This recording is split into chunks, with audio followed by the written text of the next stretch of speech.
하나님의 말씀은 구약성경 이사야서 40장 18절로 25절의 말씀입니다.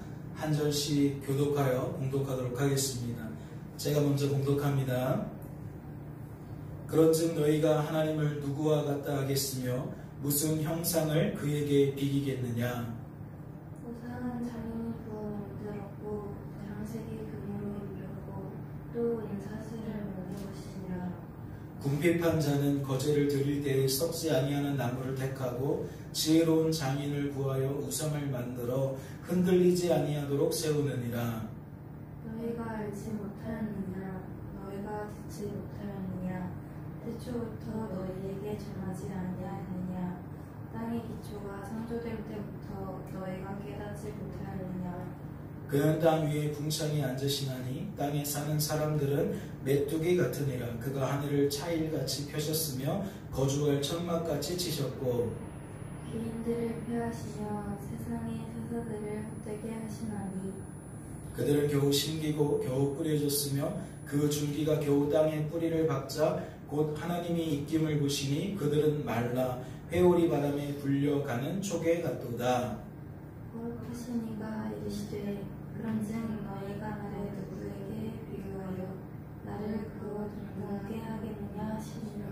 아멘. 오늘은 너희가 나를 누구에게 비교하겠느냐라는 제목으로 말씀을 나누려고 합니다. 말씀을 보실까요? 거룩하신 이가 이르시되 그런즉 너희가 나를 누구에게 비교하여 나를 그와 동등하게 하겠느냐 하시니라. 말씀을 통해 무엇을 깨닫게 되십니까? 하나님만 하나님이심을 깨닫게 되십니까? 하나님은 그 무엇과도 비교할 수 없다는 것을 깨닫게 되시냐는 겁니다. 하늘에 있는 모든 것이든 땅 위에 있는 모든 것이든 땅 아래에 있는 모든 것이든 그 어떤 것도 하나님과 동등하게 여겨질 수 없음을 깨닫게 되시냐는 거죠. 말씀을 보세요. 모든 육체는 풀이요 그의 모든 아름다움은 들의 꽃과 같으니 풀은 마르고 꽃은 시드나 우리 하나님의 말씀은 영원히 서리라 하라. 이는 무엇을 드러내는 겁니까? 잠시 있다 사라질 인생의 영광은 영원하신 하나님의 영광과 비교할 수 없다는 겁니다. 또 말씀을 볼까요? 그의 앞에는 모든 열방이 아무것도 아니라 그는 그들을 없는 것 같이 빈 것 같이 여기시느니라. 이는 무엇을 드러내는 겁니까? 잠시 있다 사라질 모든 열방의 영광은 영원하신 하나님의 영광과 비교할 수가 없다는 겁니다. 또 말씀을 볼까요? 그런즉 너희가 하나님을 누구와 같다 하겠으며 무슨 형상을 그에게 비기겠느냐? 우상은 장인이 부어 만들었고 장색이 금으로 입혔고 또 은사슬을 만든 것이니라. 이는 무엇을 드러내는 겁니까? 영원하신 하나님의 영광은 무엇과도 비길 수 없다는 겁니다. 영원하신 하나님의 영광을 무엇과 비교하겠냐는 거죠. 아무리 찬란한 금은보화로 치장된 우상일지라도 아무리 장인의 솜씨가 더해진 정교한 우상일지라도 어찌 그러한 것들을 하나님과 견줄 수 있겠냐는 겁니다. 다시 말해 하나님만 하나님이시라는 거죠. 그렇다면 살펴본 말씀들을 정리해 볼까요? 첫째, 하나님은 어떠한 사람과도 비교할 수 없는 분입니다. 설령 수많은 사람들에게 사랑을 받았던 위대한 인물일지라도 하나님과는 비교할 수 없다는 거죠. 둘째, 하나님은 모든 열방과 비교할 수 없는 분이라는 겁니다. 설령 세계를 주름잡는 초강대국일지라도 초초강대국일지라도 그러하다는 거죠. 셋째, 하나님은 어떠한 우상과도 비교할 수 없는 분입니다. 설령 수많은 사람들이 아주 긴 세월 동안 따르고 있는 보편적인 종교일지라도 그러하다는 거죠. 그렇다면 무엇 때문일까요? 어째서 하나님께서는 이렇듯 하나님만 하나님이신 것을 택함받은 주의 백성들에게, 구원받은 성도들에게 강조하시고 또 강조하시냐는 겁니다. 이것은 다른 이유가 아닙니다. 말씀을 보세요. 너희의 하나님이 이르시되 너희는 위로하라. 내 백성을 위로하라. 너는 힘써 소리를 높이라. 두려워하지 말고 소리를 높여 유다의 성읍들에게 이르기를 너희의 하나님을 보라 하라. 무엇을 깨닫게 되십니까? 그 이유가 무엇인지 깨닫게 되십니까? 이는 진정한 위로가 필요한 주의 백성들이 주어진 삶 속에서 하나님이 아닌 것을 통해 허망한 위로를 얻으려고 했기 때문입니다. 이는 주어진 삶의 자리에서 하나님을 바라봐야 하는 성도들이 하나님 대신 하나님이 아닌 것을 바라보고 있었기 때문이라는 거지요. 택함받은 백성들은, 구원받은 백성들은 오직 하나님을 통해서만, 오직 복음을 통해서만 진정한 위로를 받을 수 있는데, 그들은 그럼에도 불구하고 하나님이 아닌 것에서, 즉 복음이 아닌 것에서 진정한 위로를 찾으려고 했다는 겁니다. 다시 말씀을 드릴게요. 하나님이 왜 이와 같이 그들에게 강조하시고 또 강조하셨다는 겁니까? 진정한 위로가 필요한 우리들입니다. 하나님께로부터 받을 수 있는 진정한 위로가 필요한 자들이 바로 우리들이라는 거죠. 그런데 성도된 우리들이 주어진 삶 속에서 어떠한 삶을 산다는 겁니까? 하나님이 아닌 것을 통해 위로를 얻으려고 한다는 겁니다. 허망한 위로인데 그것이 진정한 위로인 줄 알고 우리들은 세상 사람들처럼 짝을 이루어 산다는 거죠. 어떠한 의미라는 겁니까? 하나님을 바라봐야 되는데, 하나님을 의지해야 되는데 우리들이 하나님은 제쳐두고 하나님이 아닌 것들을 바라보더라는 겁니다. 하나님이 아닌 것들을 의지하더라는 거지요. 택함받은 백성들은, 구원받은 성도들은 오직 하나님을 통해서만, 복음을 통해서만 진정한 위로를 받을 수 있는데, 하나님이 아니면, 복음이 아니면 우리가 우리 죄에서 벗어날 길이 없는데, 하나님과 우리가 화목해질 수 있는 길이 없는데, 그럼에도 불구하고 성도된 우리들은 하나님이 아닌 것에서, 복음이 아닌 것에서 마치 진정한 위로가 있는 것처럼, 그 위로가 진정한 위로인 것처럼 그리 여기며 그리 살더라는 것이지요. 다시 말해 그들은 하나님이 아닌 나라에서 그리 하더라는 겁니다. 하나님이 아닌 종교들로부터 그리 하더라는 거지요. 하나님이 아닌 사람들로부터 그리 하더라는 겁니다. 이는 무엇을 방증하는 겁니까? 그들은 주어진 삶의 자리에서 그들과 함께 하시는 하나님을 바라보지 못했다는 겁니다. 택함받은 백성이, 구원받은 성도가 나와 함께 하시는 하나님을 가깝게 여기며 지내지 못했다는 거지요. 나와 함께 하시는 하나님보다 하나님이 아닌 것을, 즉 사람과 환경을 오히려 가깝게 여기며 지냈다는 겁니다. 그들의 영적인 상태가 그러했기에 그들은 그들에게 진정한 위로를 줄 수 없는 허망한 것들로부터 위로를 얻으려 했다는 거지요. 마치 그것이 진정한 위로이냐, 그들에게 위로받으려 했다는 겁니다. 정확하게 기억을 하세요. 성도지만 그들은 허망한 것들로부터 허망한 위로를 얻으려 했습니다. 생각해 보세요. 이스라엘 모든 장로가 모여 라마에 있는 사무엘에게 나아가서 그에게 이르되 보소서 당신은 늙고 당신의 아들들은 당신의 행위를 따르지 아니하니 모든 나라와 같이 우리에게 왕을 세워 우리를 다스리게 하소서 한지라. 그들이 이와 같이 행동한 까닭이 무엇일까요? 이스라엘 백성들은 선지자 사무엘에게 왜 왕을 요청했냐는 겁니다. 그들이 나와 함께 하시는 하나님을 가깝게 여기며 지냈기 때문일까요?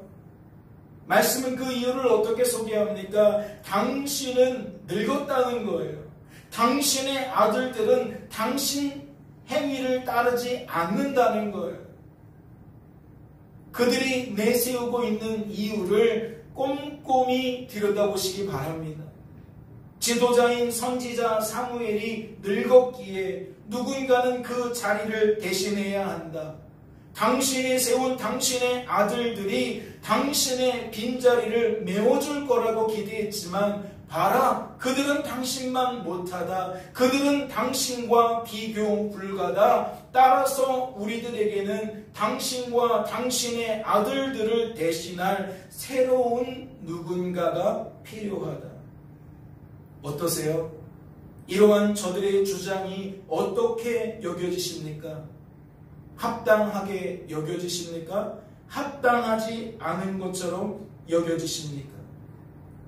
깊이 생각하고 또 생각해 보시기 바랍니다. 왜냐하면 이것은 저들의 영적인 상태를 묻는 동시에 바로 여러분의 영적인 상태를 묻는 것이기 때문입니다. 다시 말씀을 드릴까요? 당신은 늙었다. 당신의 아들들은 당신만 못하다.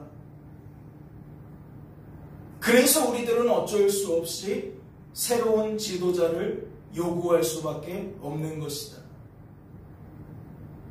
합당해 보입니까? 합당해 보이지 않습니까? 우리가 지금 어떠한 상태냐에 따라서 굉장히 합리적으로 보일 수도 있어요. 합당하게 보일 수도 있어요. 그러나 또 다른 한편으로는 굉장히 무모해 보일 수 있습니다. 굉장히 그릇된 행동을 하고 있는 것처럼 여겨질 수 있다는 거죠. 무엇으로 나누어진다는 거예요? 나의 영적인 상태에 따라서 이것이 다르게 여겨진다는 겁니다. 생각해 보세요. 그들은 지금 주어진 삶 속에서 무엇을 바라보고 있었을까요?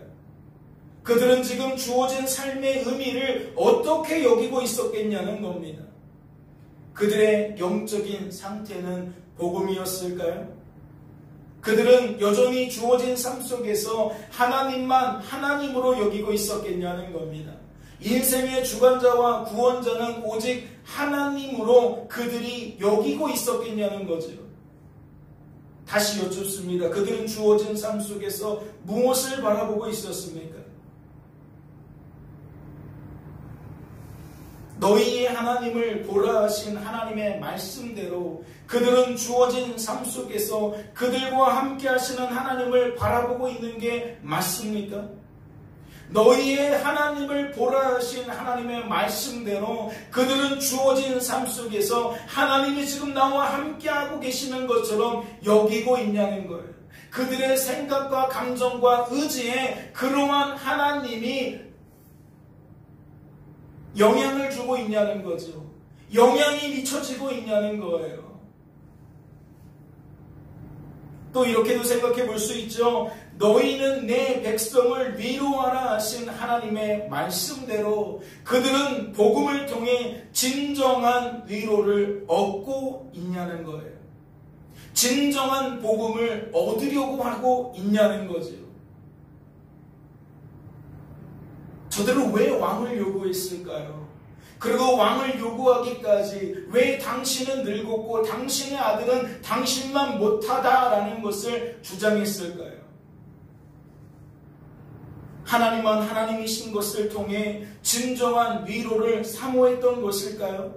인생의 주관자와 구원자는 오직 하나님이심을 통해 진정한 위로를 얻으려고 했냐는 겁니다. 다시 그들의 주장을 살펴볼까요? 모든 나라와 같이 우리에게 왕을 세워 우리를 다스리게 하소서 한지라. 무엇을 깨닫게 되십니까? 그들은 주어진 삶의 자리에서 무엇을 바라보고 있는 겁니까? 그들이 주어진 삶 속에서 얻고 싶었던 위로는 무엇이었냐는 거죠. 그들은 무엇을 통해 어떠한 위로를 사모하고 있었냐는 겁니다. 모든 나라와 같이. 안타깝게도 그들의 시선은 하나님에게 고정되어 있지 않았습니다. 그들의 시선은 어디에 고정되어 있었습니까? 주변 나라들에 고정되어 있습니다. 미국은 저런 제도구나, 일본은 저런 제도구나, 중국은 저런 제도구나, 북한은, 소련은. 그들의 관심이 어디에 꽂혀 있다는 겁니까? 주변 나라들에 고정되어 있다는 거예요. 하나님은 하나님이실지인데, 인생의 주관자와 구원자는 하나님이실지인데, 하나님께 택함을 받은 백성들이 우리 구주 예수 그리스도를 나의 주 나의 하나님으로 영접하게 된 자들이 주어진 삶 속에서 그리하고 있다는 거지요.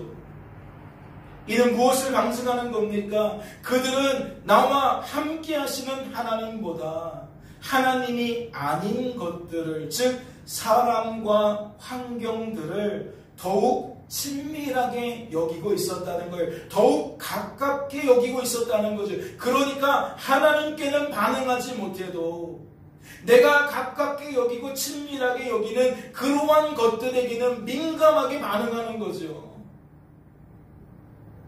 미국에 관심이 많은 사람은 미국이 저래서 잘 되는구나, 거기에 민감하게 반응하는 거예요. 일본에게 관심 있는 사람은 일본에게, 중국에 관심 있는 사람은 중국에게.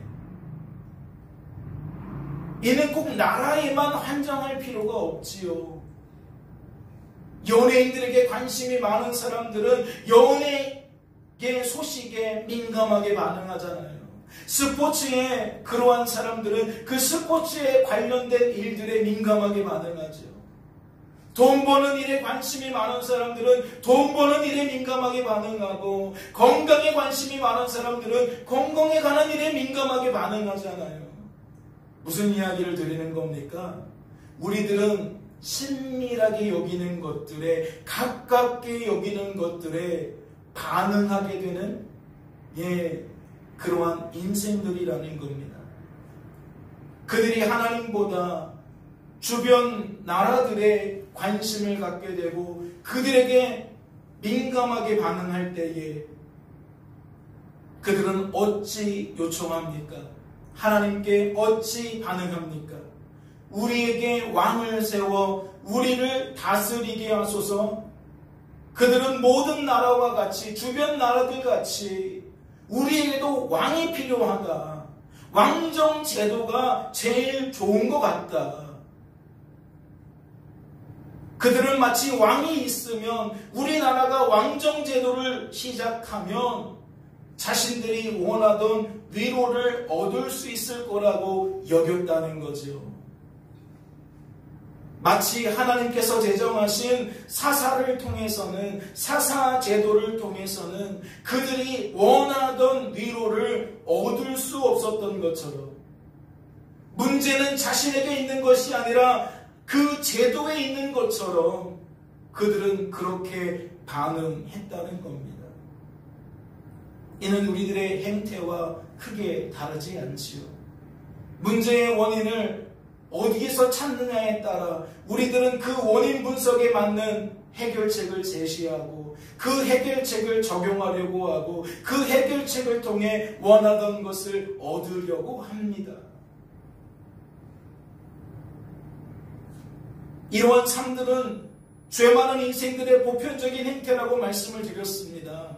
뜻을 세우고 그 뜻을 이루기 위해 내가 가진 힘과 능력을 가지고 열심을 낸다는 거지요. 그리고 그것이 안 되면, 부족하다 여기면 더 힘 있는 자들, 나보다 더 능력 있는 자들에게 구하여서 함께 도모하려고 한다는 거지요.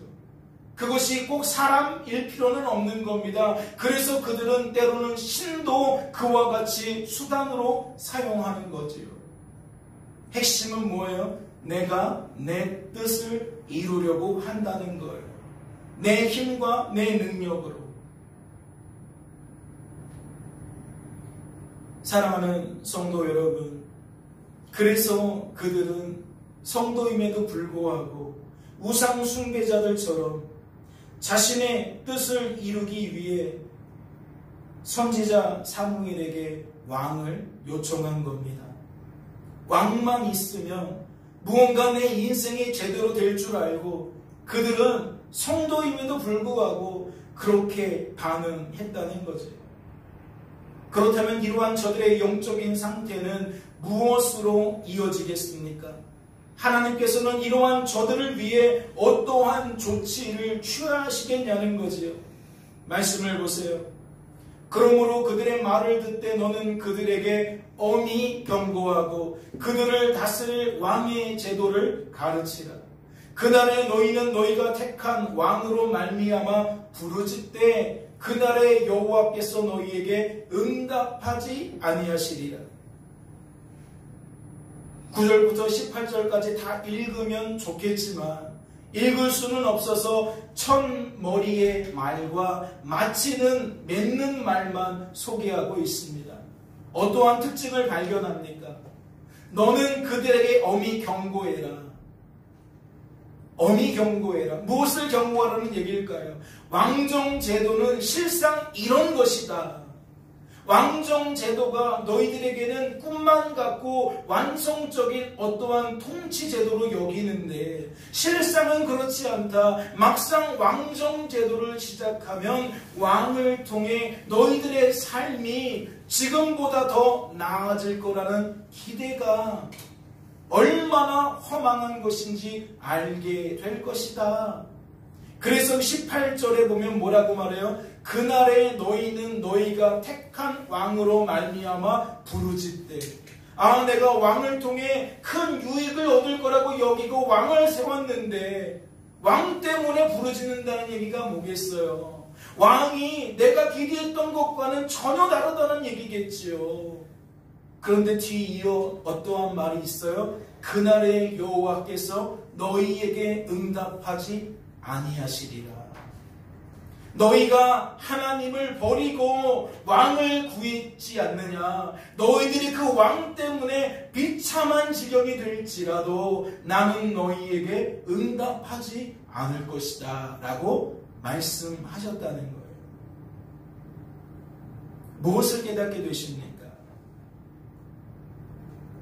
너희는 내 백성을 위로하라고 하신 말씀대로 너희의 하나님을 보라 하라 하신 그 말씀대로 하나님께서 복음이 무엇인지 알게 된 선지자 사무엘을 통해 그들에게 위로하시고 그들에게 하나님 보라고 말씀하셨다는 거 깨닫게 되십니까? 지금 너희들이 찾고 있는 그 위로, 그건 물거품이다. 허망한 것들이다. 다 사라질 것들이다. 그것이 너희들에게 행복을 가져다 주지 않는다. 너희들에게 진정한 위로는 하나님이다. 하나님 앞에 나아갈 때에 비로소 너희들은 안심할 수 있다. 평안할 수 있다. 기쁨을 누릴 수 있다. 만족을 누릴 수 있다. 예, 그리 만드시더라는 거예요. 다시 말해 그들을 무엇으로 위로하게 하셨다는 거예요? 복음으로 위로하게 하셨다는 거죠. 하나님만 하나님이시고 인생의 주관자와 구원자는 하나님이시다라는 그 복음으로 그들을 위로하게 만드셨다는 겁니다. 그들에게 하나님이 아닌 것들 보지 말고 너희의 편이 아닌 것들을 보지 말고 진정으로 너희의 편인 너희의 하나님을 보라고 계속해서 권면하도록 만드셨다는 거죠. 과연 그들의 반응은 무엇이었을까요? 이처럼 선지자 사무엘을 통해 복음을 듣게 된 그들은 진정한 위로를 얻게 되었을까요? 복음을 듣게 된 그들은 이제 함께 하시는 하나님을 보게 되었겠냐는 겁니다. 말씀을 보세요. 어떻게 소개하고 있습니까? 백성이 사무엘의 말 듣기를 거절하여 이르되 아니로소이다. 우리도 우리의 왕이 있어야 하리니 우리도 다른 나라들 같이 되어 우리의 왕이 우리를 다스리며 우리 앞에 나가서 우리의 싸움을 싸워야 할 것이니 이나 하는지라. 뭐 하는 거예요? 귓등으로도 안 듣는 거죠. 복음이 복음으로 들리지가 않는 거예요. 복음이 어떻게 들리는 거예요? 내 뜻을 꺾으려고 하는 것으로 듣는 거예요. 내 주장을 묵살하는 것처럼 들리는 거예요. 이는 다시 말해 뭐예요? 나를 부정하는 것처럼 듣는 거죠. 나는 악하고 약하고 무능한 존재가 아닌데 왜 나에게 자꾸만 악하고 약하고 무능하다고 하느냐? 나도 무언가를 할 수 있는데 왜 전적으로 하나님을 바라보라고 말하는 것이냐? 받아들이지를 않는 거예요. 복음이 복음으로 여겨지지 않는 거예요. 진정한 위로는 내가 하나님이 아니라 나도 하나님이 아니라 하나님만 하나님이시다라는 그 얘기를 받을 수가 없는 거예요.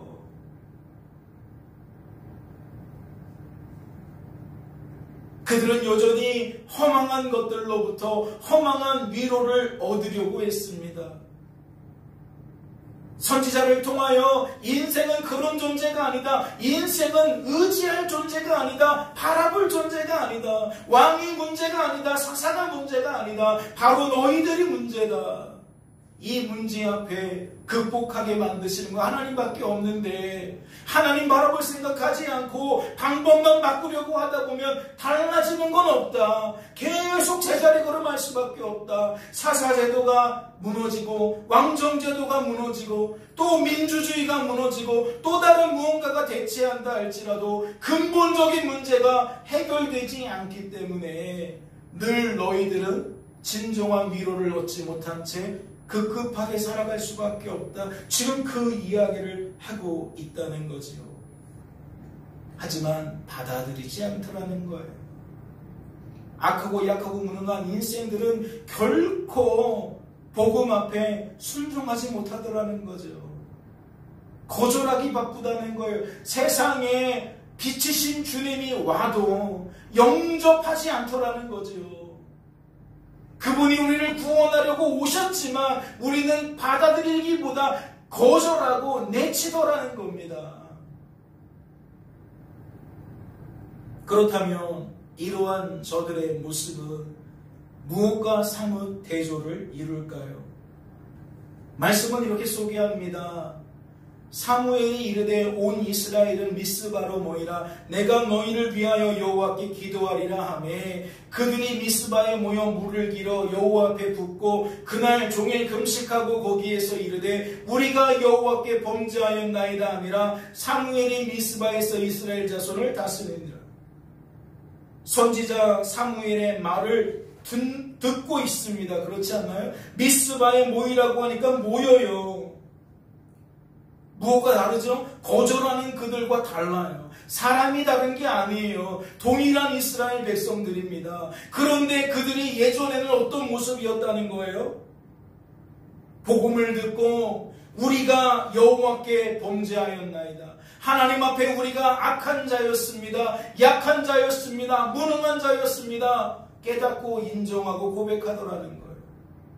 지금과는 너무나도 다르다는 거지요. 그들은 자신의 죄를 죄로 여기게 되었을 때에 영적인 깊은 잠에서 오히려 깨어날 수 있었습니다. 진정한 위로를 하나님께 받을 수 있었다는 거지요. 그 이유가 무엇입니까? 당시 그들은 그들과 함께 하시는 하나님을 더욱 가깝게 여길 수 있었기 때문입니다. 실질적으로 나와 함께 하시는 하나님으로 하나님을 여길 수 있었다는 거지요. 그래서 그들의 시선은 그 하나님께 고정될 수 있었다는 겁니다. 그 결과가 무엇입니까? 사무엘이 미스바에서 이스라엘 자손을 다스리니라. 사무엘이 미스바에서 이스라엘 자손을 다스리니라.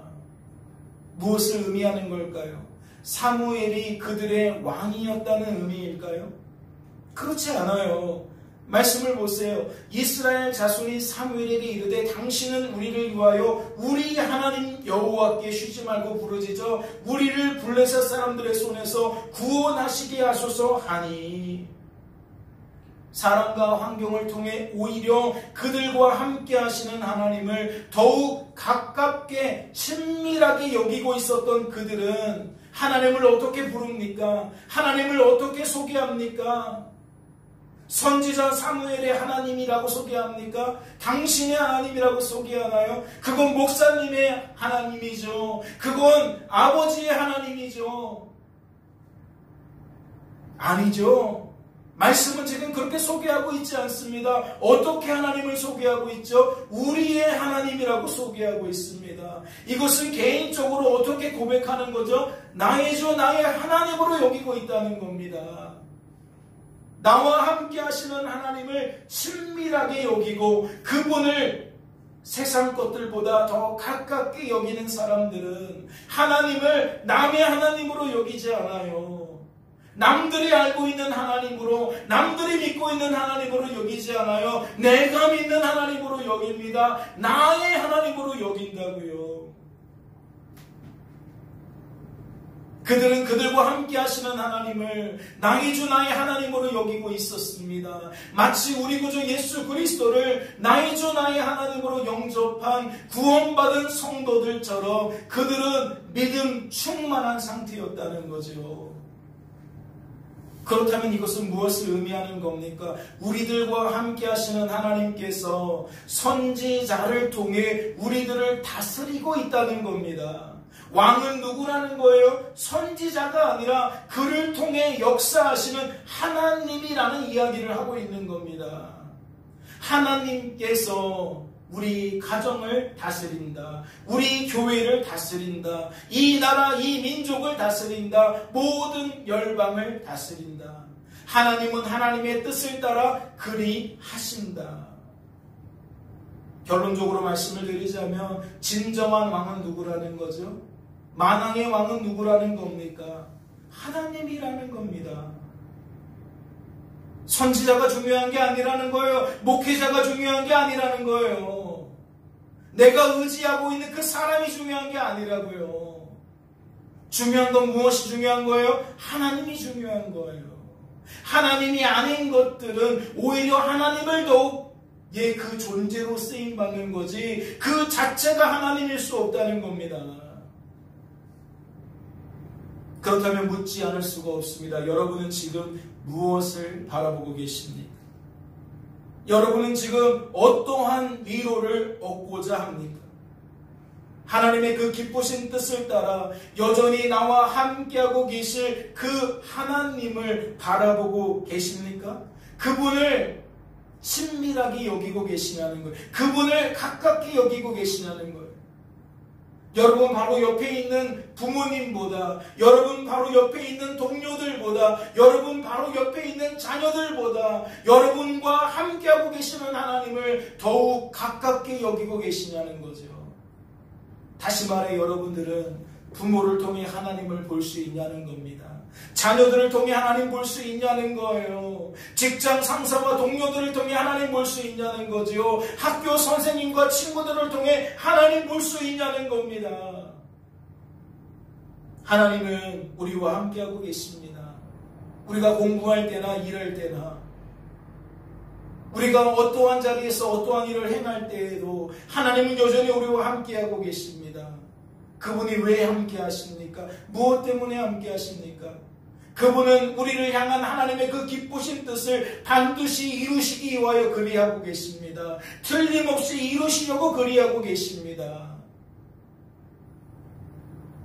그러니 하나님을 믿는 사람은 하나님 때문에 위로를 얻는 겁니다. 나는 악하고 약하고 무능해서 바른 길을 걸을 수 없지만, 올바른 길을 선택할 수 없지만, 그분이 나와 함께 하시며 올바른 길로 나를 이끌고 계시니 그 하나님 때문에 우리는 오히려 위로를 받는다는 거지요. 소망을 품게 된다는 겁니다. 2024년도 무엇을 기준으로 사시겠습니까? 어줍지 않은 나의 지식과 경험을 의지하시겠습니까? 세상 상식과 가치관에 매이시겠습니까? 사람 논리와 환경 논리에 또다시 주저앉으시겠습니까? 여러분과 함께하고 계시는 하나님은 도대체 뭡니까? 그분이 정말 살아서 역사하시는 하나님으로 믿어지는 게 맞습니까? 그분이 살아서 역사하시는 분으로 여겨지는 성도는 그분만이 나의 유일한 소망이고 위로라는 것을 깨닫게 될 줄로 믿습니다. 우리 마지막으로 말씀을 같이 보실까요? 고린도후서 7장은 어제 새벽 시간에 살펴본 말씀입니다. 우리 같이 한번 봉독하도록 하겠습니다. 내가 지금 기뻐함은 너희로 근심하게 한 까닭이 아니요 도리어 너희가 근심함으로 회개함에 이른 까닭이라.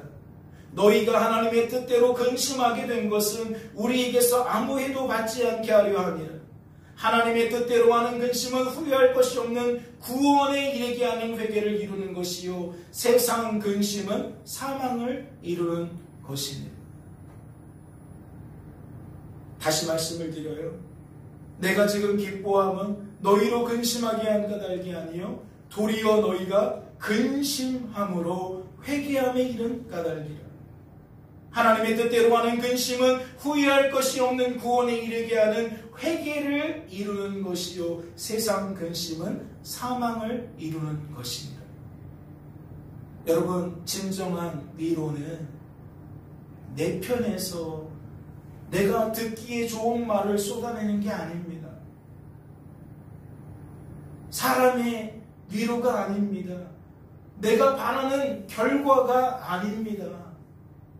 진정한 위로는 우리를 우리 죄에서 구원하실 자 그분입니다. 즉 하나님이십니다. 그분이 여전히 우리를 통치하고 있음이 우리에게 진정한 위로가 되어지는 겁니다. 말씀을 듣고 불편하셨다면 예, 제대로입니다. 내 자신이 너무나도 강해서 말씀을 드릴 때에 부딪히게 되셨다면 이 또한 예, 제대로입니다. 그러한 근심이 여러분들로 하여금 회개의 자리로 이끈다면 이것은 제대로라는 거죠. 오히려 그곳에 생명이 있고 그곳에 소망이 있습니다.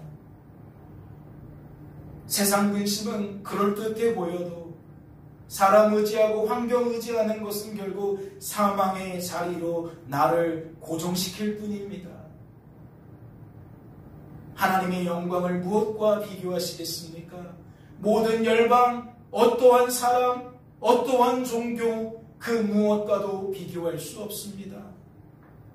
말씀을 기억하시며 남은 한 주간의 삶 속에서 더욱 우리 주님을 바라보시고 의지하시고 자랑하시는 복된 삶을 살게 되시기를 주님의 이름으로 소망합니다. 잠시 기도합니다.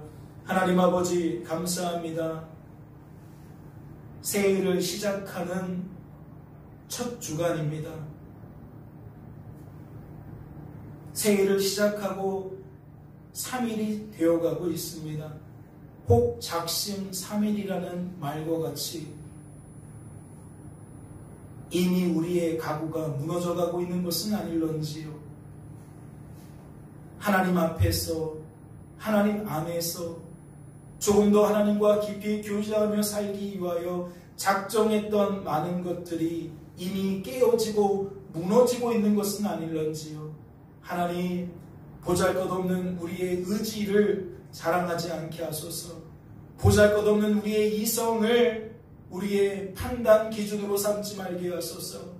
오직 여호와의 말씀으로 우리와 함께 하시는 성령으로 우리가 참된 지혜를 얻게 하시고 하나님만 전적으로 바라보고 의지하는 삶을 살아갈 수 있도록, 그리하여 범사에 하나님의 흔적을 하나님의 흔적으로 발견하고 하나님을 더욱 자랑하는 하나님의 자녀들 되어질 수 있도록 주님 축복하여 주옵소서. 주께서 우리들을 붙들어 주실 줄로 믿고 감사드리며 이 모든 말씀 우리를 주 예수 구원하신 예수님의 이름으로 기도하옵나이다. 아멘.